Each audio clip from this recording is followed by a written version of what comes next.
Durante a celebração Semana Santa, Departamento de Emergência Hospital Nacional resiste paciente Hamutuk ato sítio Lima no recintolo no mate na Lima.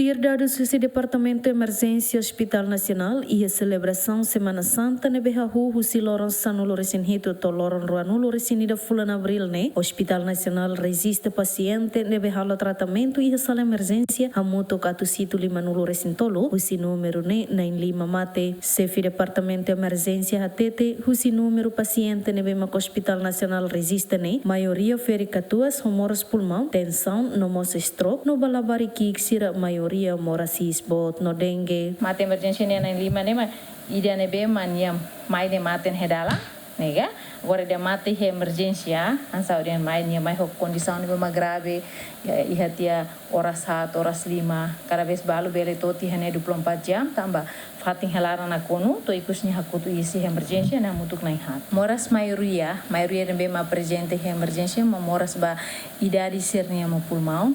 ya pa pulmão pois estamos bela hare mora si de nevema ho a indus pusite ne tensão nevema la control ya estrutura